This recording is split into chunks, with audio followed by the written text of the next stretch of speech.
Students hope you are doing well. Previous video में मैं science के मॉडल पेपर के सॉल्यूशन के साथ साथ मैथ्स के मॉडल पेपर के सेक्शन ए, सेक्शन बी और सेक्शन सी का भी सॉल्यूशन दे चुकी हूँ। यदि आप मेरे इन वीडियोस को नहीं देखे तो इस वीडियो के डिस्क्रिप्शन बॉक्स में उसका लिंक दिया हुआ है, आप वहां से देख सकते हैं। इस वीडियो के सॉल्यूशन को देखने से पहले चाहे तो आप ऑथेंटिक गुजराती में लिखे मॉडल पेपर से क्वेश्चन को टैली कर सकते हैं। मैं सॉल्यूशन को स्टेप वाइज बता रही हूँ, यानी कि छोटे छोटे स्टेप्स को भी बता रही हूँ, क्योंकि ये स्टूडेंट का डिमांड है। आप चाहे तो उन छोटे छोटे स्टेप्स को जिसकी वजह से सॉल्यूशन खराब ना हो स्किप कर सकते हैं। तो चलिए हम लोग इस वीडियो में सेक्शन डी का सॉल्यूशन करते हैं।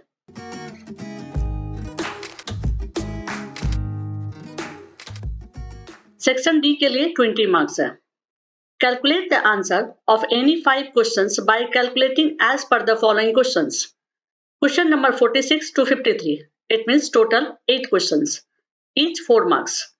सेक्शन डी के लिए 20 मार्क्स है और इस सेक्शन में क्वेश्चन नंबर 46 से स्टार्ट होते हुए 53 तक जाता है, यानी कि टोटल 8 क्वेश्चंस है।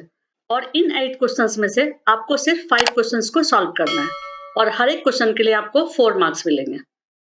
So question number 46, right and prove Pythagoras theorem.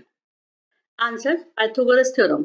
In a right angle triangle, the square of the hypotenuse is equal to the sum of the squares of the other two sides. Now for proving, first step में हम लोग given लिखेंगे. ABC is a right angle triangle in which angle ABC equals to 90 degree.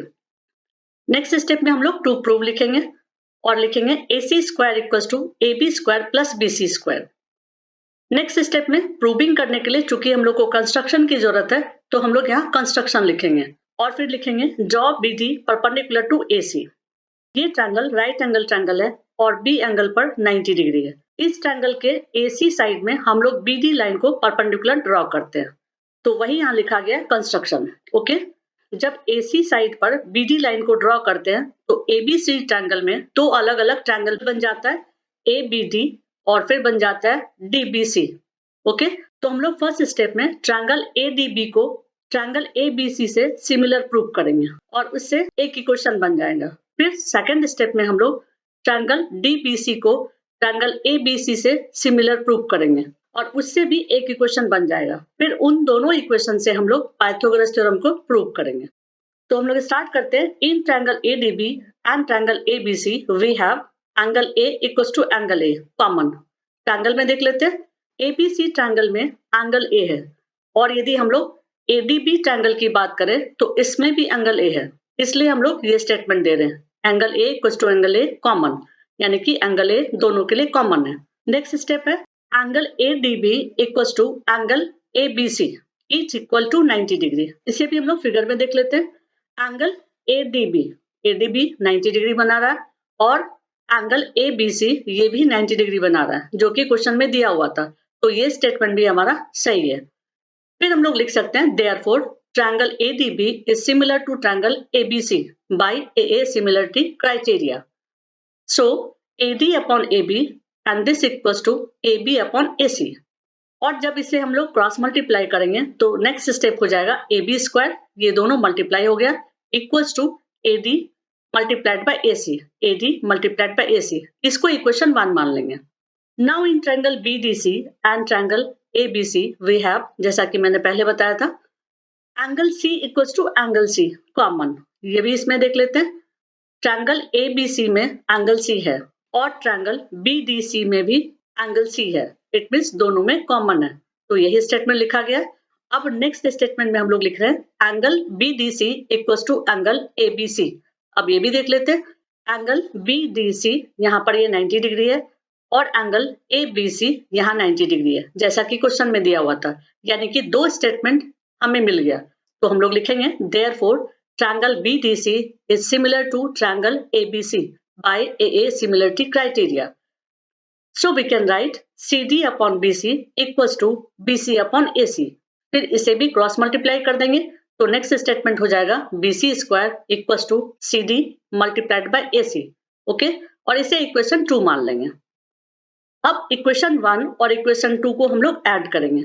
आपके convenient के लिए मैं यहाँ पर इक्वेशन 1 को फिर से लिख दी हूँ, आपको इसे एग्जाम में नहीं लिखना है, आपको समझाने के लिए मैंने यहाँ लिखा है। ओके, क्योंकि हम लोग दोनों इक्वेशन को ऐड कर रहे हैं तो सामने सामने रहे तो समझ में जल्दी आ जाता है। ओके, और जब भी दो इक्वेशन को ऐड किया जाता है तो इक्वेशन के राइट हैंड साइड में जो लिखा होता है उसे राइट हैंड साइड में ही लिखते हैं, और जो इक्वेशन के लेफ्ट हैंड साइड में लिखा होता है उसे हम लोग लेफ्ट हैंड साइड में ही लिखते हैं। ओके, तो हम लोग स्टार्ट करते हैं इक्वेशन 1 से। इक्वेशन 1 के लेफ्ट साइड में लिखा हुआ है ab², तो हम लोग यहाँ लिखेंगे ab²। फिर इक्वेशन 2 के लेफ्ट साइड में लिखा हुआ है bc², तो हम लोग प्लस करके bc² लिखेंगे क्योंकि दोनों इक्वेशन को हम लोग ऐड कर रहे हैं। And this equals to equation 1 के राइट साइड में लिखा है ad मल्टीप्लाइड बाय ac, तो हम लोग इसे एक ब्रैकेट में लिख देंगे ad मल्टीप्लाइड बाय ac। फिर इक्वेशन 2 में देखते हैं, इक्वेशन 2 में लिखा है cd मल्टीप्लाइड बाय ac, तो हम लोग इसे भी प्लस करके ब्रैकेट में लिख देंगे cd मल्टीप्लाइड बाय ac। अब इस स्टेप में हम लोग देख रहे हैं कि इन दोनों टर्म में जो ब्रैकेट में लिखा हुआ है AC है, तो हम लोग AC को कॉमन निकाल लेंगे। तो नेक्स्ट स्टेप हमारा हो जाएगा AB² plus BC² equals to AC, दोनों का कॉमन बाहर निकाल लिए, एंड मल्टीप्लाइड बाय AD लिख दिए, प्लस एंड CD। ओके, फिर हम लोग इस टर्म को ट्रायंगल में देखेंगे कि ये क्या कोई साइड बना रहा है या नहीं बना रहा है। तो AD प्लस CD, यहाँ देखते हैं AD प्लस CD यानी कि AC साइड बना रहा है, तो इसकी जगह पर हम लोग AC लिख सकते हैं। तो नेक्स्ट स्टेप हो जाएगा AB² plus BC² equals to AC multiplied by AC, this one. Okay, और AC मल्टीप्लाइड बाय AC को हम लोग AC² लिख सकते हैं। तो नेक्स्ट स्टेटमेंट हो जाएगा हमारा AB² plus BC² equals to AC²। यही हमें प्रूफ करना था, तो हम लोग लास्ट स्टेटमेंट में लिख देंगे hence proved. Now next question number 47. Prove that ratio of area of two similar triangle is equal to the ratio of the square of the corresponding sides of the triangle. इस question में कह रहा है कि prove करें दो similar triangle का area का रेशियो ट्रायंगल के करस्पॉन्डिंग साइड्स के स्क्वायर के बराबर होता है। अब इसके लिए हम लोग स्टार्ट करेंगे गिवन से, तो यहाँ लिखेंगे triangle ABC is similar to triangle PQR। Triangle बनाएंगे triangle ABC and triangle PQR। Okay, फिर नेक्स्ट स्टेप में हम लोग लिखेंगे to prove area of triangle ABC divided by area of triangle PQR equals to AB upon PQ whole square equals to BC upon QR whole square equals to CA upon RP whole square. यही हमें prove करना है। So for finding the areas of to triangles we draw altitude AM and PN of the triangle. इसके लिए हम लोग दो altitude को इन दोनों ट्रायंगल में ड्रॉ कर रहे हैं, AM एंड PN। ओके, तो हमारा नेक्स्ट स्टेप हो जाता है now area of triangle ABC equals to half multiplied by BC multiplied by AM, क्योंकि ये दोनों ट्रायंगल अब राइट एंगल ट्रायंगल बन गया, और राइट एंगल ट्रायंगल के एरिया को निकालने का फॉर्मूला होता है half into base into altitude. तो यहाँ पर हो गया half into base BC and altitude AM। Okay, and इस ट्रायंगल के लिए हो जाएगा statement area of triangle PQR equals to half multiplied by QR, this one, multiplied by PN, this one. Okay, इसके बाद हम लोग लिख सकते हैं area of triangle ABC divided by area of triangle PQR equals to half BC multiplied by AM, जैसा कि यहाँ पे था, divided by half QR multiplied by PN, जैसा कि यहाँ पर था। उसके बाद हम लोग हाफ हाफ को कट कर देंगे, तो हमारा नेक्स्ट स्टेप हो जाएगा BC multiplied by AM divided by QR multiplied by PN। इसको इक्वेशन 1 बना लेंगे। Now in triangle ABM and triangle PQM, diagram में देख लेते हैं triangle ABM and triangle PQM, इन दोनों ट्रायंगल को ले रहे हैं। ओके, चूंकि हम लोग को पता है कि दोनों ट्रायंगल सिमिलर है, जैसा कि क्वेश्चन में दिया हुआ है, यदि दोनों ट्रायंगल सिमिलर है तो इन दोनों ट्रायंगल का एंगल B और एंगल Q इक्वल होगा। तो हम लोग ये लिख देंगे angle B equals to angle Q, reason भी यहाँ लिख देंगे, and angle M equals to angle N। इसको भी डायग्राम में देख लेते हैं, एंगल M 90 डिग्री है और एंगल N भी 90 डिग्री है, तो हम लोग ये भी यहाँ लिख सकते हैं each is of 90 degree. So triangle ABM is similar to triangle PQM, AA similarity criterion। यहाँ देख सकते हैं ये ट्रायंगल और ये ट्रायंगल सिमिलर हो गया, और इससे हमारा एक इक्वेशन बन जाएगा AM upon PN equals to AB upon PQ। इसको इक्वेशन 2 मान लेंगे। और क्वेश्चन में ये भी दिया हुआ है कि triangle ABC is similar to triangle PQR, तो इसके लिए हमारा नेक्स्ट स्टेप क्या हो जाएगा, नेक्स्ट स्टेप हो जाएगा AB upon PQ equals to BC upon QR equals to CA upon RB, और इसको हम लोग इक्वेशन 3 मान लेंगे। ओके, अब हमारे पास 3 इक्वेशन हो गए, तो हम लोग इक्वेशन 1 और इक्वेशन 3 से एक नया स्टेटमेंट लिखेंगे। इसमें होगा therefore area of triangle ABC divided by area of triangle PQR, जैसा कि क्वेश्चन में दिया हुआ था, जो हमें प्रूव करना था, equals to AB upon PQ। यहाँ से आ गया इक्वेशन 3 से AB upon PQ multiplied by AM upon PM। अब AM अपॉन PM कहाँ से आया उसको देखते हैं हम लोग। इक्वेशन 1 में ऐसा था, यहाँ आपके कन्वीनियंट के लिए मैं फिर से लिख दी हूँ, आपको एग्जाम में ये नहीं लिखना है, ओके, आपको सिर्फ समझाने के लिए यहाँ लिखा गया है। इस स्टेटमेंट में AB अपॉन PQ इक्वेशन 3 से आ गया और AM अपॉन PN इक्वेशन 1 से आ गया, क्योंकि इक्वेशन 1 में area of triangle ABC divided by area of triangle PQR equals to था BC multiplied by AM divided by QR multiplied by PN। तो हम लोग क्या कर रहे हैं, सिर्फ AM अपॉन PN को यहाँ पर लिख दे रहे हैं। क्यों लिख रहे हैं ऐसा, क्योंकि AB upon PQ equals to है BC upon QR and this equals to है CA अपॉन RP। ओके, तो ये हमारा नया स्टेटमेंट बन गया। अब हम लोग इस स्टेप से नेक्स्ट स्टेप बनाएंगे, जिसके लिए हम लोग इक्वेशन 2 का हेल्प लेंगे। तो इक्वेशन 2 को मैं यहाँ फिर से लिख दी हूँ, आपको इसे नहीं लिखना, मैं रिपीटेडली बोल रही हूँ क्योंकि बच्चे कंफ्यूज ना हो। ओके, तो अब हमारा नेक्स्ट स्टेप क्या हो जाएगा, AB upon PQ multiplied by AB upon PQ। क्यों, क्योंकि AM upon PN equals to है AB अपॉन PQ, जैसा कि हम लोग इक्वेशन 2 बनाए थे। यहाँ हम लोग AM अपॉन PN के जगह पर लिख दिए AB अपॉन PQ। ओके, और फिर जब हम लोग AB मल्टीप्लाइड बाय AB लिखेंगे तो हो जाएगा AB square and PQ multiplied bye PQ लिखेंगे तो हो जाएगा PQ स्क्वायर। तो हम लोग इसे इस तरह से लिख सकते हैं AB upon PQ whole square. Okay, अब हम लोग इक्वेशन 3 के हेल्प से नेक्स्ट स्टेप बनाएंगे। तो इक्वेशन 3 में क्या था, AB upon PQ equals to BC upon QR equals to CA upon RP। यहाँ भी जो मैं इक्वेशन 3 लिखी हूँ वो आपके कन्वीनियंट के लिए लिखी हूँ, आपको एग्जाम में नहीं लिखना है। ओके, तो हम लोग इस इक्वेशन को देखते हुए इसको आगे कंटिन्यू करेंगे। तो हमारा नेक्स्ट स्टेप हो जाएगा area of triangle ABC divided by area of triangle PQR equals to AB upon PQ whole square, जैसा कि यहाँ था, और AB upon PQ equals to क्या है, BC upon QR and this equals to क्या है, CA अपॉन RP। तो इन सब का भी हम लोग होल स्क्वायर लिख सकते हैं, क्योंकि इसका होल स्क्वायर यदि करते हैं तो सबका होल स्क्वायर आसानी से लिखा जा सकता है। ओके, तो हमारा लास्ट स्टेटमेंट क्या हो जाएगा, area of triangle ABC divided by area of triangle PQR equals to AB upon PQ whole square equals to BC upon QR whole square equals to CA upon RP whole square. और यही हमें prove करना था, तो हम लोग last में लिख देंगे हेंस प्रूव्ड। Now question 48.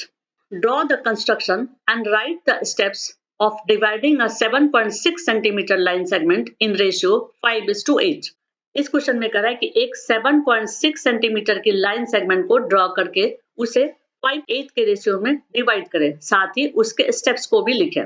तो इसके लिए हम लोग इस तरह का डायग्राम ड्रॉ करेंगे। पहले लाइन सेगमेंट बनाएंगे AB और वो होगा 7.6 सेंटीमीटर का, और उसके बाद हम लोग A पॉइंट से एक एक्यूट एंगल बनाएंगे और उस एक्यूट एंगल के इस साइड को, जिसे हमने कंस्ट्रक्ट किया है, 13 पार्ट में डिवाइड करेंगे, क्योंकि 5 + 8 होता है 13। ओके, इसके बाद लास्ट कट यानी कि 13 कट से हम लोग एक लाइन को ज्वाइन करेंगे B पॉइंट पर। फिर नेक्स्ट स्टेप में हम लोग 5th कट के पास से एक लाइन को ड्रॉ करेंगे जो C पॉइंट पर जाएगा, और ये लाइन A13 एंड B के पैरेलल होगा। ओके, और इन दोनों लाइन को पैरेलल करने के लिए हम लोग आर्क का भी हेल्प ले सकते हैं। अब हम लोग स्टेप लिखेंगे, steps of construction. First step, draw a line segment AB equals to 7.6 centimeter. Next step, draw a ray AC making any acute angle with AB as shown in the figures, जैसा कि आपको समझाया मैंने figure में। Third step, on ray AC starting from A, mark 5 + 8 equals to 13 equal line segments like AA1, A1, A2, A2, A3, likewise A12, A13. Next step, join A3B. Next step, from A5 draw A5P parallel to A13B. सब कुछ समझा चुके हैं आपको diagram में, meeting AB at C. Next step, thus C divides AB in the ratio of 5:8. On measuring the two parts, we find AC equals to 2.9 centimeter and PB equals to 4.7 centimeter approximately.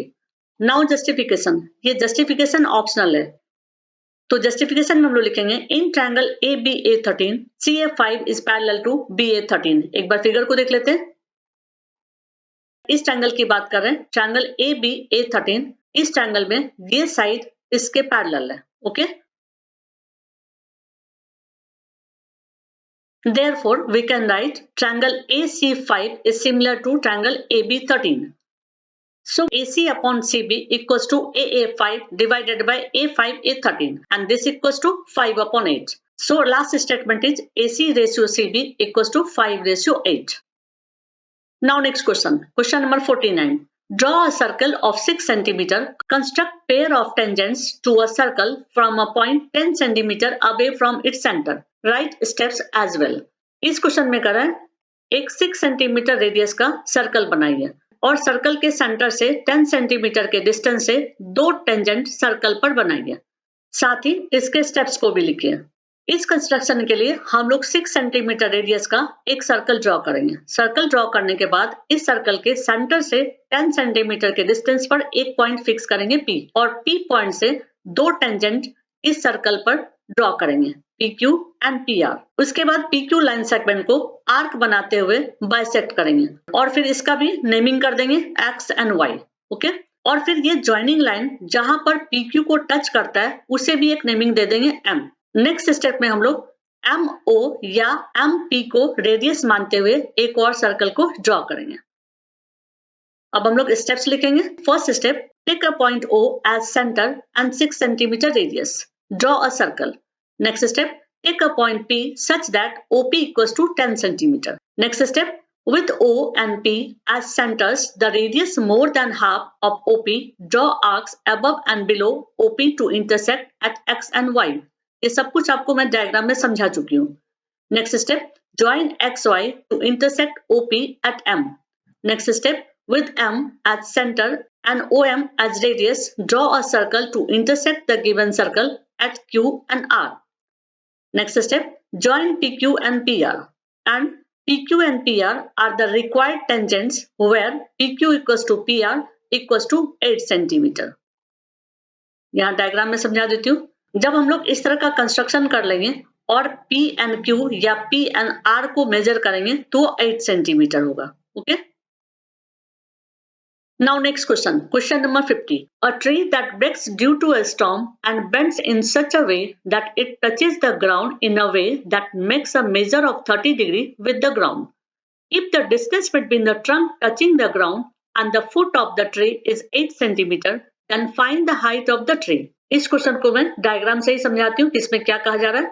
इस question में कह रहा है कि एक tree है, ये tree है, ओके, जो स्टॉर्म के कारण टूट गया और टूटने के बाद इस तरह से बेंड हुआ है, और जब वो बेंड होता है तो ग्राउंड से 30 डिग्री का एंगल बनाता है, और ये टूटी हुई टहनी जिस पॉइंट पर टच कर रहा है ग्राउंड पर, वहां से ट्री के रूट तक का डिस्टेंस 8 मीटर है। तो हमें ट्री का हाइट बताना है।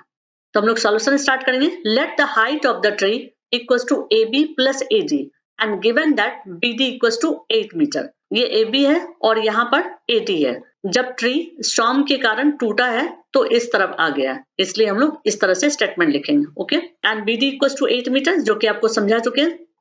Now when it breaks, a part of it will remain perpendicular to the ground AB and the remaining part AD will make an angle of 30 degree, जो कि समझाए हुए उसको हम लोग स्टेटमेंट में लिख देंगे।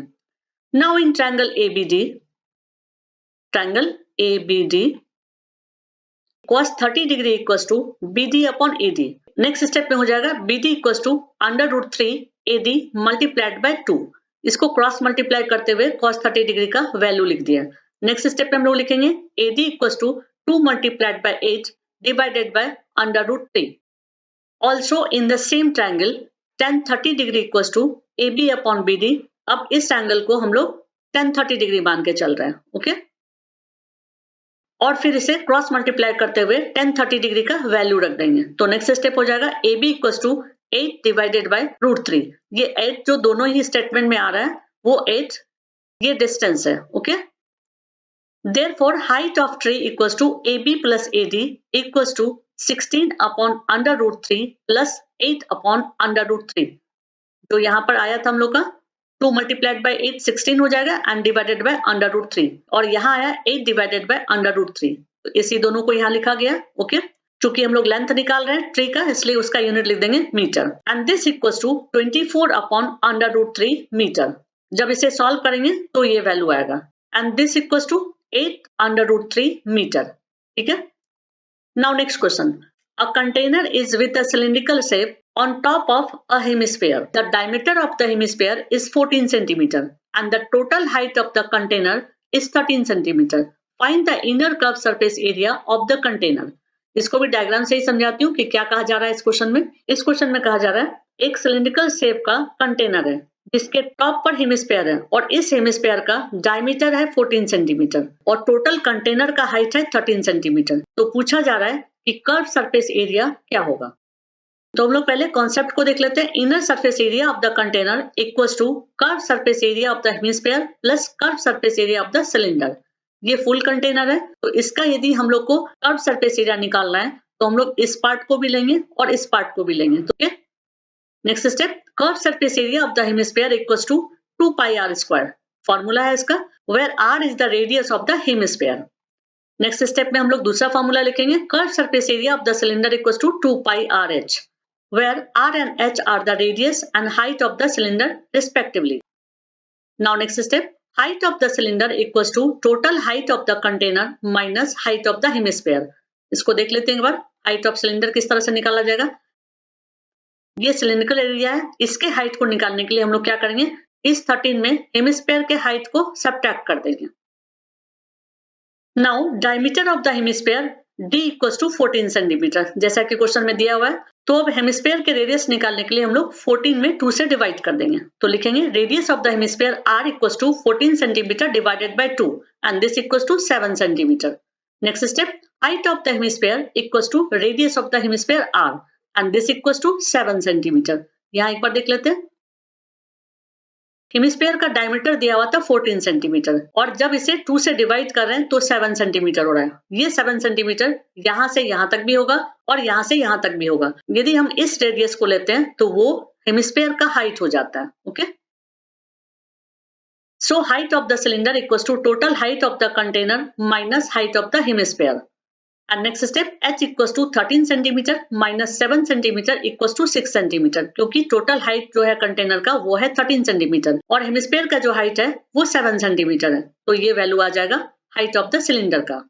Now inner surface area of the container equals to curve surface area of the hemisphere plus curve surface area of the cylinder.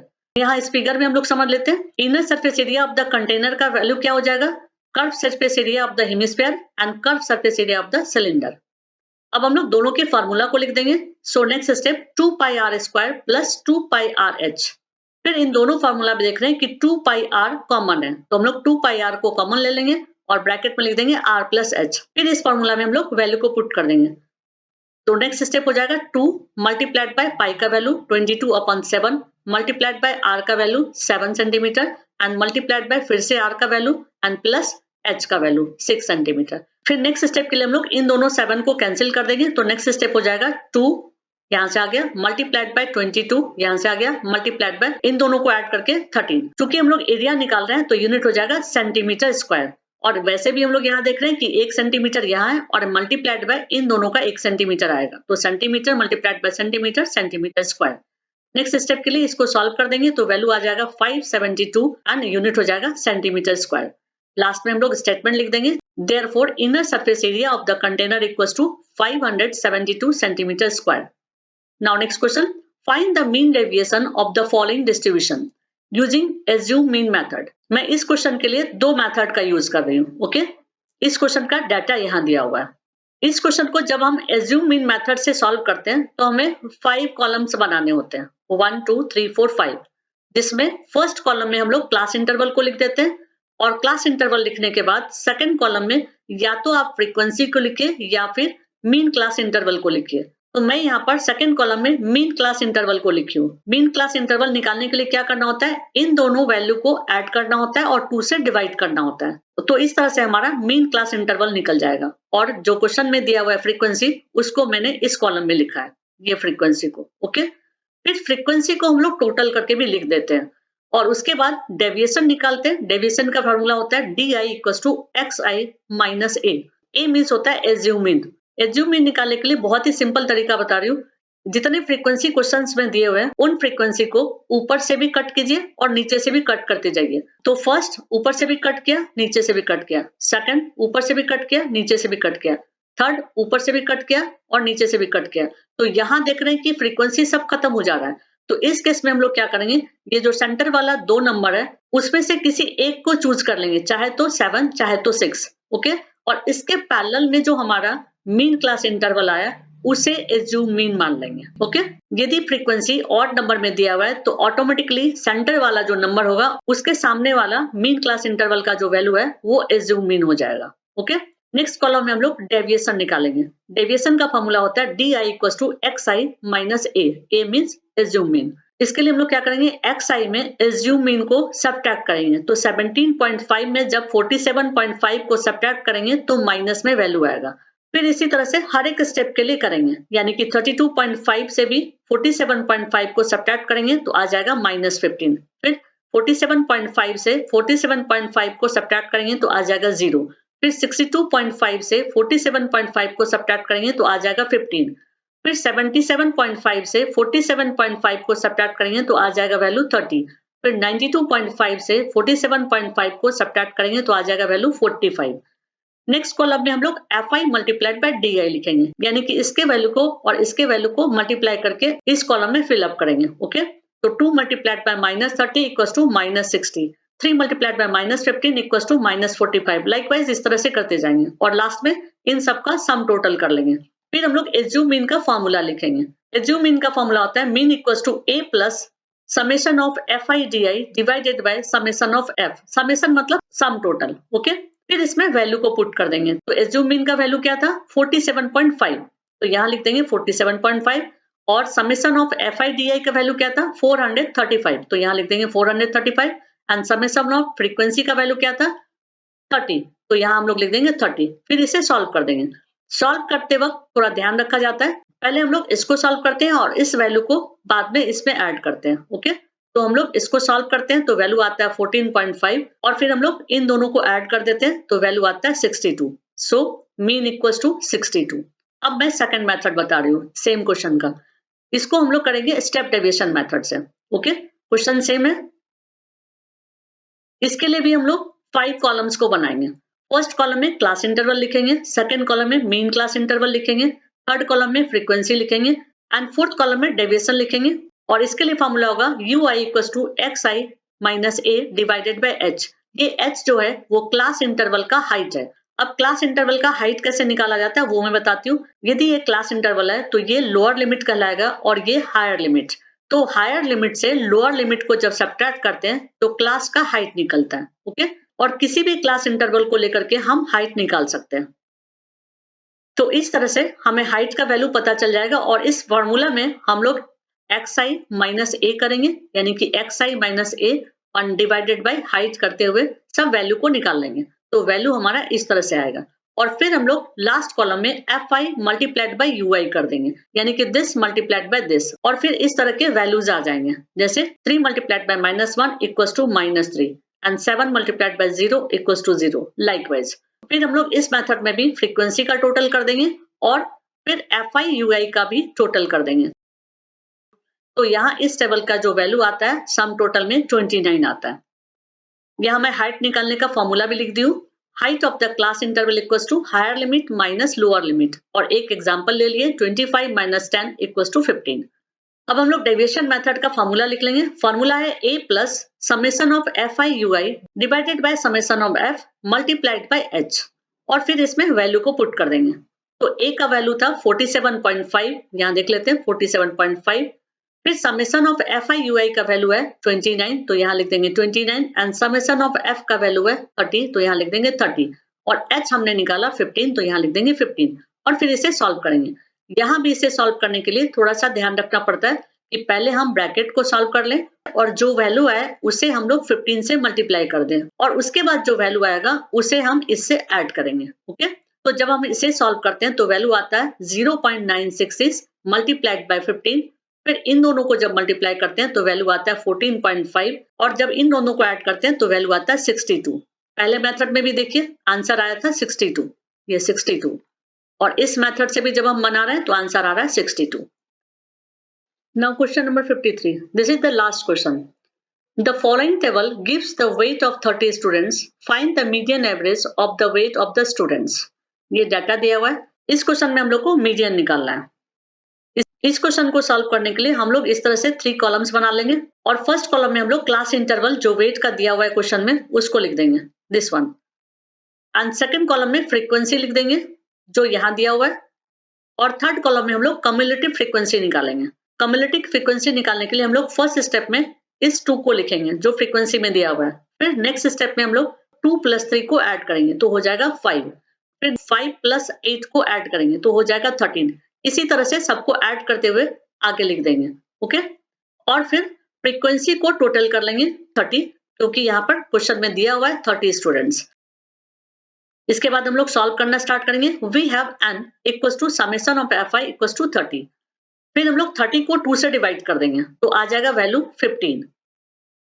Next step में लिखेंगे the cumulative frequency just greater than n/2 is 19 and the corresponding class is 55 to 60। यहाँ देख लेते हैं, जो n/2 निकाले 15। अब यहाँ 15 वैल्यू आ गया। अब 15 से जस्ट ज्यादा वाले वैल्यू को देखते हैं हम लोग टेबल में। तो यहाँ 15 से जस्ट ज्यादा वाला वैल्यू है 19। तो 19 के सामने वाला जो क्लास इंटरवल होगा वो मीडियन क्लास हो जाएगा, ओके। यानी कि 55 to 60 ये मीडियन क्लास हो गया। तो हम लोग इस तरह से लिखेंगे the cumulative frequency just greater than n/2 is 19 and the corresponding class is 55 to 60। Thus 55 to 60 is the median class such that, और फिर हम लोग इस तरह से इसका डाटा लिख देंगे n/2 equals to 15, l equals to 55, l means lower limit 55 है तो यहाँ हम लोग लोअर लिमिट को 55 लिख रहे हैं।